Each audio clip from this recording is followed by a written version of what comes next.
Qumran, the amazing discovery of the Dead Sea Scrolls, was made in 1947 in the Judean wilderness, in a place not very far from Masada.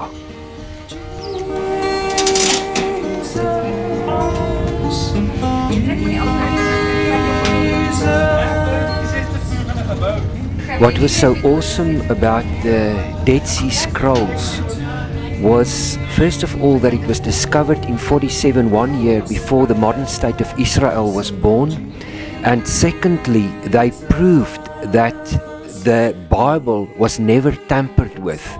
Those scrolls were exactly the same as those that we have today, after 2,000 years. Masada, the stronghold that withstood the Roman onslaught after the destruction of the temple, something of the awesomeness of the Judean wilderness. The waterfall of En-Gedi, and this is the place where David actually hid from Saul in the time that he was persecuted by the house of Saul. This waterfall too is not far from Masada.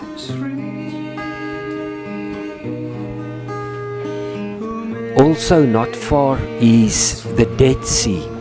Now there we can actually see the Dead Sea in a distance, and the Dead Sea is the lowest spot on the earth. It is also called the Salt Sea, and the concentration of salt in the waters is so high that if you bathe in it, you cannot sink. You are actually like a cork on top.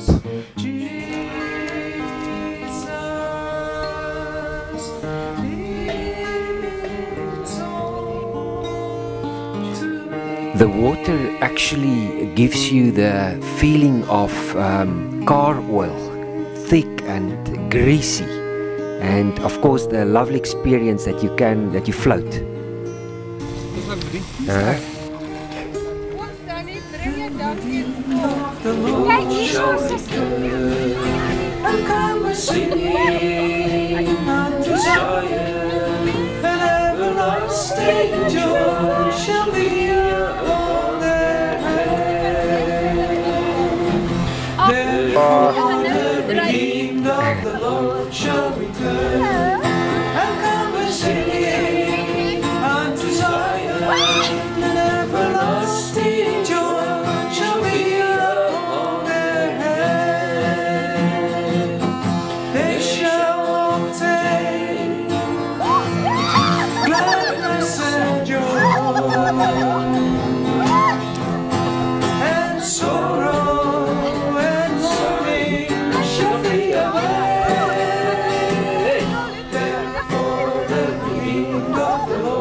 Some men came and told Jehoshaphat, "A vast army is coming against you from the other side of the sea where Syria is.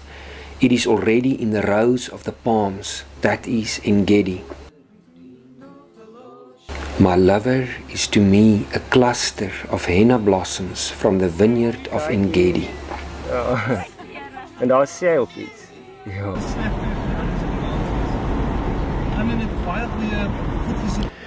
Ben Yehuda Street, the street in Jerusalem that is named after Eliezer ben Yehuda, the person that God used to revive the Hebrew language.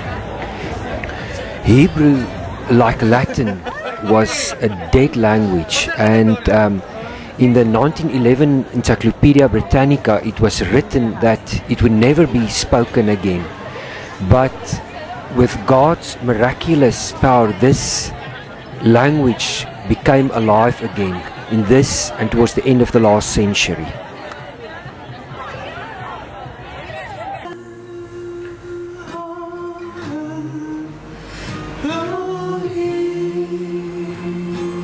The Garden Tomb, a remarkable spot in its historical authenticity to explain the death, burial and resurrection of Jesus the Messiah.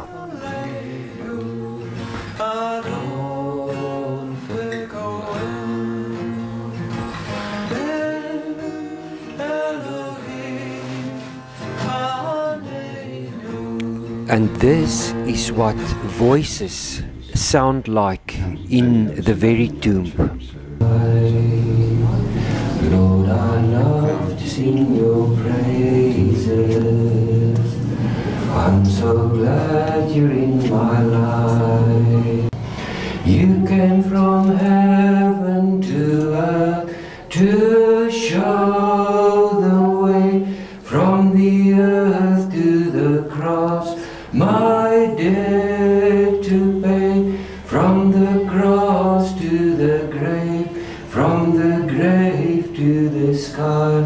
Lord, I lift your name on high. The Via Dolorosa, where Yeshua carried his cross, and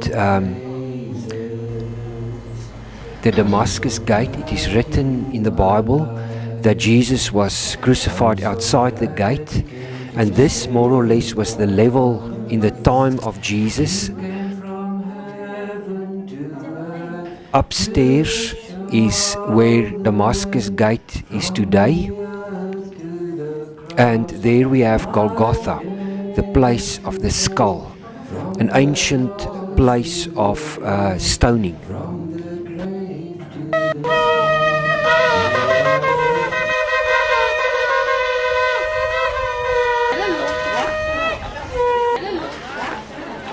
The Mount of Olives, the mountain to which Jesus will return at his second coming. There is also an awesome Jewish feast that is connected to this. This feast is called the Feast of Trumpets, or in Hebrew Yom Teruach, the day of the great shout, or the day of the great utterance.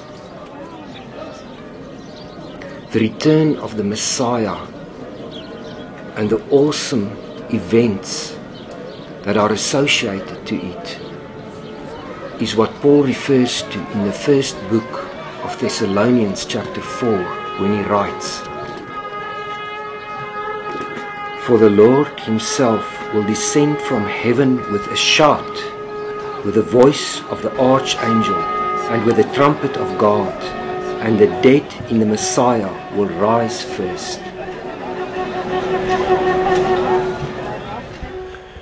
Yad Vashem, the memorial in Jerusalem to the memory of the 6 million Jews who died in the Holocaust during the Second World War. An event that eventually would lead to the return of the Jewish people to their homeland.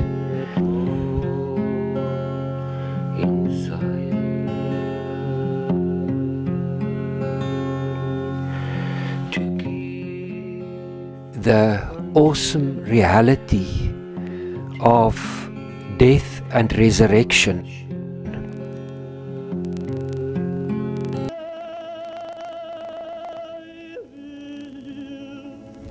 My eyes fail because of my tears. My spirit is greatly troubled. My heart is poured out on the earth because of the destruction of the daughter of my people.